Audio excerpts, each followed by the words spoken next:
Bonjour à tous et bienvenue dans cet épisode 0 des Chroniques d'Hyperion. Cette nouvelle série vous emmènera à la rencontre des chasseurs de chaos, des aventuriers que le destin a unis et que je vais vous présenter. Notre histoire commence il y a 1 an et demi, dans l'est du royaume de Sarleon où, sur la demande d'une mystérieuse aventurière, un groupe d'aventuriers assez hétéroclites s'est rassemblé. Un nain, un forestier de la ville de Marléon, un archer sylvain, un mage noir, un vieil arcaniste du nom de Siegfried von Albrecht, originaire de la théocratie du feu éternel, et une assassin elfe noire du nom d'Alia Einor. Cette mystérieuse commanditaire, répondant au nom de Selena, les envoya à la recherche d'un jeune mage porté disparu. Après une enquête couronnée de succès, ces aventuriers livrèrent bataille contre des vampires ayant infiltré la noblesse du royaume des mages. Triomphant des créatures de la nuit, au cours d'un âpre combat, le groupe retrouve enfin le jeune mage un peu secoué, mais vivant et entier. Rejoignant finalement leur commanditrice accompagnée du jeune mage, l'équipe découvre un impressionnant camp d'aventuriers. Leur commanditaire les y rejoint alors et se présente comme l'adjointe du chef de camp, un certain Ephrem, un aventurier dont la renommée va croissante en Hyperion. C'est lui qui leur remettra leur dû et les incitera à être prudents face aux conséquences de leur mission.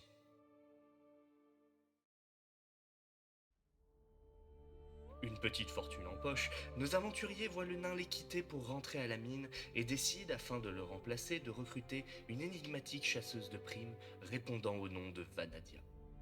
C'est donc avec cette nouvelle aventurière que notre groupe poursuit alors sa route vers la grande ville de Marléon, l'une des 3 plus grandes villes du royaume des mages.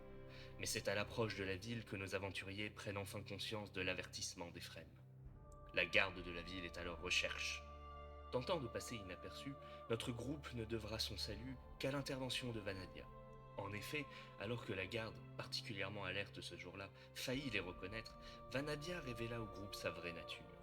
Sous la cape de voyage détrempée de chasseuse de primes, se révéla une jeune femme au charme prononcé et aguicheur, dont les talents de séduction, non sans exhaler un côté malsain et pervers, prirent les gardes de cour. Perdant leurs moyens face à la séduction chaotique de la démoniste, les gardes laissèrent passer le groupe. Décidant pour le moment d'ignorer l'incident, le groupe se divise, les uns pour des emplettes, Alia, de son côté, partit demander l'aide de la guilde des assassins et voleurs. Se retrouvant tous ce soir dans une taverne miteuse pour ne pas attirer l'attention des gardes, Alia et le groupe décident, sur les conseils de la guilde des assassins, d'emprunter les égouts de la ville afin de pouvoir s'enfuir, car la garde se rapproche et les recherche. Passant par ce dangereux échappatoire, le groupe tente donc de quitter Marléon. Mais cette entreprise se révéla bien difficile. Confronté à la pollution magique et aux défenses secrètes de la ville, en plus des monstres y ayant élu domicile, le groupe y traverse les pires difficultés. Ce sera d'ailleurs peut-être l'épreuve de trop pour Siegfried, qui, au comble de l'épuisement, fera un infarctus dont il ne réchappera que par les soins de ses compagnons d'infortune. Parvenant à la sortie après avoir affronté l'ombre d'un démon invoqué par erreur des siècles plus tôt et confiné par l'Académie des Mages dans l'avant-dernière salle avant la sortie, nos aventuriers sont exsangues et décident de se séparer. Siegfried, affaibli, leur annonce son retour en théocratie, tandis que le mage noir et l'elfe sylvain quittent finalement l'équipe.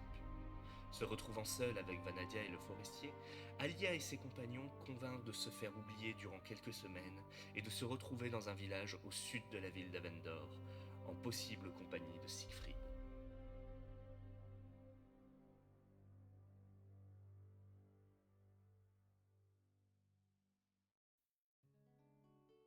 Un mois passa. Et c'est au début du mois d'avril de l'an 1132 du troisième âge du chaos que nos aventuriers se rassemblent à nouveau. Alia, une jeune elfe noire énigmatique dont la beauté n'égale que le tranchant de ses lames d'assassin. Vanadia Exousia, une démoniste ayant grandi dans le royaume de Rosaria, où elle dirige un cercle de prostituées dont les talents à séduire le chaland dissimulent ses terrifiantes invocations infernales. À sa suite, non sans une certaine ironie, va un jeune paladin de l'église de Tulkas, que vous connaissez mieux sous le nom de Guillaume de Beaulieu, rencontré dans de mystérieuses circonstances.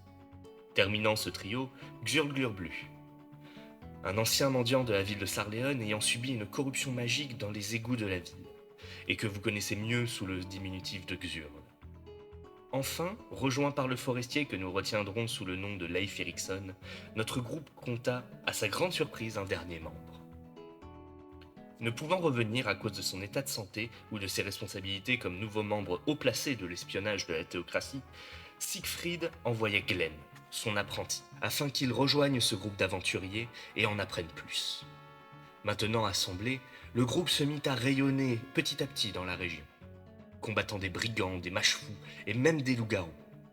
C'est cependant au cours de l'automne de cette année 1132 que le groupe trouva ses premières fractures.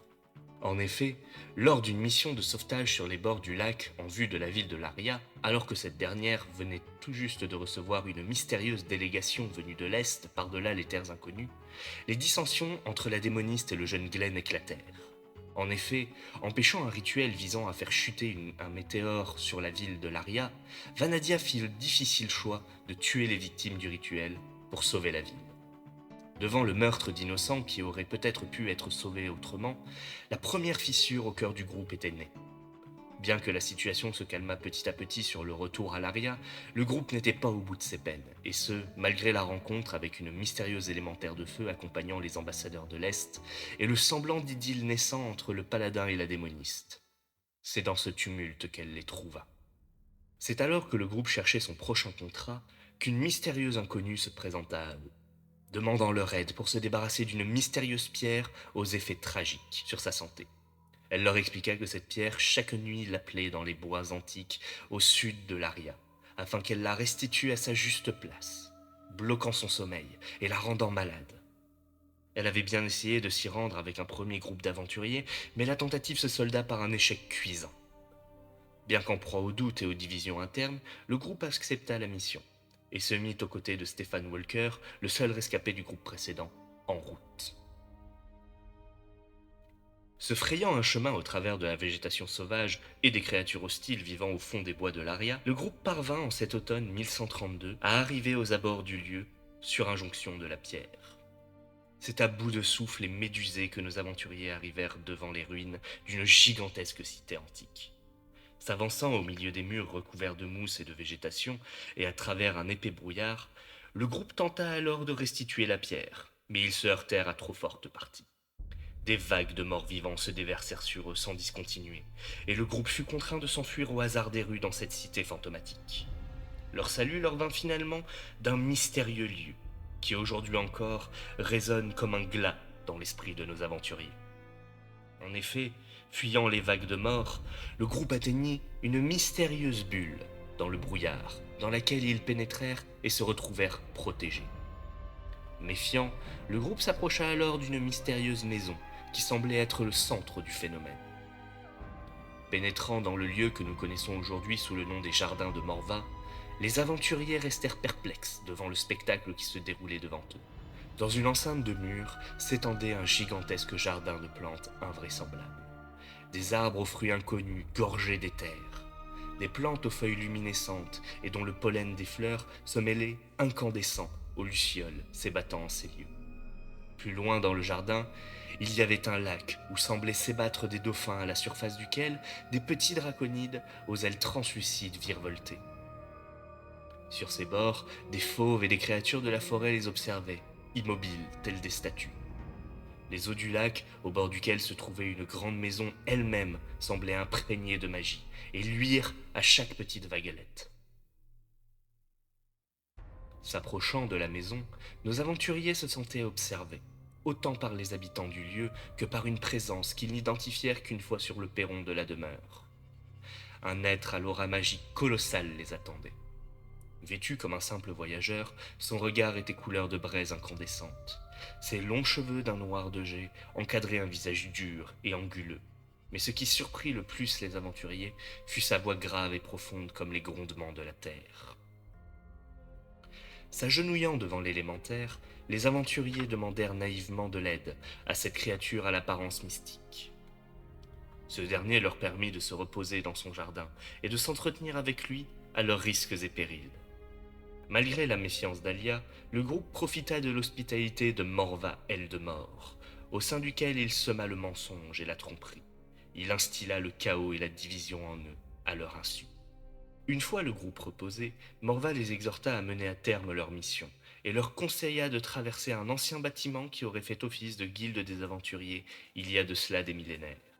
Aveuglés par la confiance qu'ils placèrent en lui, les aventuriers s'y engouffrèrent pour y découvrir un mystérieux labyrinthe dont ils triomphèrent jusqu'à arriver dans la dernière salle avant le terme de leur quête.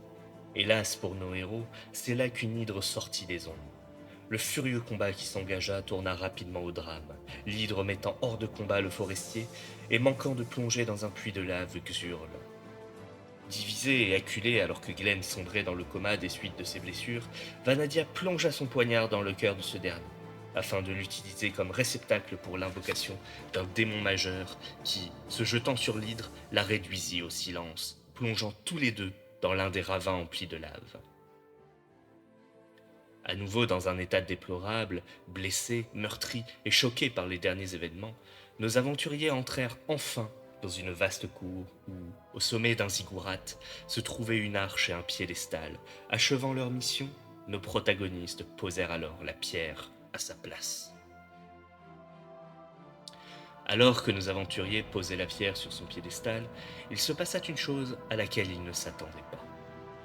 Alors que la pénombre de la cour se dissipait enfin, l'arche commença à s'illuminer sous leurs yeux. C'est ce moment-là que Morva choisit pour entrer en scène. Se moquant des aventuriers, il leur révéla que cette épreuve était pour eux, pour les tester et s'assurer qu'ils feraient de bons serviteurs pour le chaos dans l'invasion que ce portail leur permettrait de lancer contre le royaume des mages. Il leur intima alors l'ordre de s'agenouiller, de y jurer fidélité alors que des démons sortaient de l'arche. Fléchissant les premiers le genou, Vanadia et Xurl n'hésitèrent pas. Alia et Leif choisirent également, après une hésitation et un échange de regards, de s'agenouiller. Seul restait le paladin, Guillaume tétanisé face à l'ampleur du désastre et de la puissance de Morva. Alors, puisant dans son courage et dans le souvenir de la bénédiction qu'il avait reçue de l'élémentaire de flamme, Guillaume se redressa et appela ses compagnons à ne pas perdre espoir. Il les exhorta à faire honneur à la mémoire de Glenn et à rester fidèles au credo des aventuriers, celui de défendre Hyperion contre le chaos et ses séides. Réussissant à galvaniser le courage de ses compagnons, ce discours sembla faire rire leur terrible adversaire, qui sous leurs yeux terrifiés changea de forme. Morva se changea en un gigantesque dragon noir, dont les ailes voilèrent le ciel. Prenant une goulée d'air phénoménale, il souffla alors le feu et la mort sur le groupe d'aventuriers qui disparurent dans un torrent de flammes noires. Se tenant debout en première ligne face au vieux dragon noir, Guillaume eut comme réflexe de mettre ses bras devant lui, dans une vaine tentative pour se protéger. Alors que les flammes dévorantes avalaient le paladin, une lumière rouge se manifesta sur le bras de ce dernier, là où l'avait béni l'élémentaire de flamme. Cette lumière rouge fendit le feu de flamme noire en deux. Ainsi protégé de ce flot dévorant, le paladin emporta son groupe avec lui dans une fuite effrénée à travers la ville. Retrouvant leur guide Stéphane et le destrier de Guillaume, une course-poursuite s'engagea et qui acheva les dernières forces de nos aventuriers. Mais dans un dernier effort, le groupe parvint à se dissimuler dans les bois. Grièvement brûlés, blessés et exsangues, nos aventuriers se cachèrent pour se reposer et s'appliquer les premiers soins. Mais le doute se mit à les ronger. Le doute et la culpabilité sous le regard sidéré de leurs compagnons d'infortune. Redonnant une fois encore courage à ses amis, Guillaume emmena le groupe vers la lisière de la forêt, afin d'y rejoindre un village d'où il pourrait donner l'alerte. Parvenant, malgré des blessures supplémentaires, dans un village en flammes encore tenu par l'armée de Sarleon, les aventuriers y abandonnèrent Stéphane, dont l'esprit céda à la folie, pour se lancer à la poursuite de leur commanditaire sur ordre du commandant du village. C'est ainsi que nos aventuriers se lancèrent à la poursuite de celle qui leur avait remis la pierre. Afin de retrouver sa piste, ils recrutèrent un certain chasseur de crimes nommé Seth.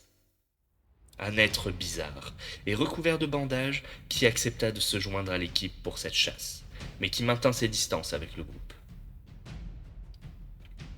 La confrontation avec leur cible eut lieu dans un petit château au sud des bois de Laria, où le groupe n'eut pas de mal à se débarrasser de cette dernière lors d'une infiltration musclée. Se vengeant d'une servante du chaos, le groupe pensa enfin à panser ses blessures et se reposer. Ils avaient tort. Ayant accompli sa mission de supprimer la commanditrice, Seth passa donc à la seconde partie de son plan. Supprimer les aventuriers, afin que les forces d'Hyperion n'apprennent jamais l'existence du portail. C'est donc avec sadisme, à la veille de leur départ, que l'agent du chaos empoisonna le groupe d'aventuriers. Transformant sa mission en jeu malsain, il dissimula 4 antipoisons durant la nuit, avant de quitter le groupe à l'agonie en leur transmettant les salutations du Seigneur Mort. Rampant pour sauver leur vie, seuls 3 antidotes furent trouvés. Leif le forestier mourut dans d'atroces souffrances, tandis qu'Alia, résistante par nature au poison et grâce aux soins du paladin, tomba seulement dans le coma. Affaibli mais toujours en vie malgré la malveillance de Seth, le groupe se mit en route vers la capitale du royaume des mages, où un médecin de grand renom accepta, pour un prix exorbitant, de soigner l'elfe noir. Passant plusieurs semaines en sécurité, le groupe secourut un jeune nain lors d'une mission destinée à prendre leur mal en patience le temps qu'Alia récupère. Proposant à Paulin, le fameux médecin, de les suivre afin de garder un œil sur Alia, en pleine rémission et sortie de son coma, le groupe reprend enfin la route sur la fin de l'hiver 1133, en direction de Forgefer, où le jeune nain leur demanda de l'escorter. Acceptant de quitter temporairement son laboratoire, le docteur prit la route aux côtés du groupe. Enfin en route, le groupe fit escale dans les alentours de la cité de Mondragon.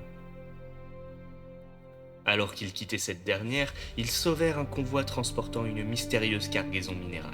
Retournant à Mondragon, aux côtés de cette mystérieuse cargaison, ils croisèrent finalement la délégation venue de l'Est. Le groupe n'eut cependant pas l'occasion d'échanger avec eux, mais apprit que ces mystérieux diplomates étaient originaires de l'Empire de Fer, un puissant pays à l'est de la Confédération elfique, au-delà des terres désolées. Continuant leur mission d'escorte jusqu'à Forgefer par bateau, aux côtés du jeune nain secouru, il y a de cela des mois maintenant, le groupe arrive enfin à destination. Et, après avoir pris congé de Paulin et de leurs commanditaires, nos aventuriers prennent la route du sud, par bateau, pour rejoindre les terres de l'Empire de Nabudis. Alors que nos aventuriers se reposent à bord, un ancien compagnon refait surface. Stéphane les prend alors totalement de court. Corrompu par les forces du chaos, il leur affirme être venu terminer le travail de Karaen, et égorge Vanadia sous leurs yeux impuissants. Alors immobilisés par un sort, ils ne furent sauvés que par l'intervention d'Oreste, un des hommes de fer, un être aux pouvoirs étranges et surnaturels, qui chassa Stéphane et brisa net son sort. À bout moralement et dévasté par la mort de la démoniste, le groupe se rend dans la grande ville d'Oxenfurt pour y enterrer leurs camarades. Accablé par le chagrin, le groupe retrouve enfin espoir, grâce aux idéaux de justice d'Oreste et aux retrouvailles avec Siegfried, le vieux mage avec qui Alia commença cette aventure. Il leur offrit la compagnie de Lucia et Conrad, 2 agents de la théocratie qu'il leur recommanda chaudement. C'est ainsi que naquirent les chasseurs de chaos. Voici donc l'histoire de nos valeureux héros, que vous pourrez bientôt suivre à travers leurs aventures en Hyperion et au-delà. Merci d'avoir écouté cette présentation de nos héros. N'oubliez pas de mettre un pouce en l'air si la vidéo vous a plu. Si vous voulez voir nos épisodes en live, ça se passe sur Twitch, tous les mercredis soirs à 20h30. Et si vous voulez rejoindre notre communauté, n'hésitez pas à vous abonner et rejoignez le Discord. Tous les liens sont dans la description. À très vite pour un prochain épisode des Chroniques d'Hyperion.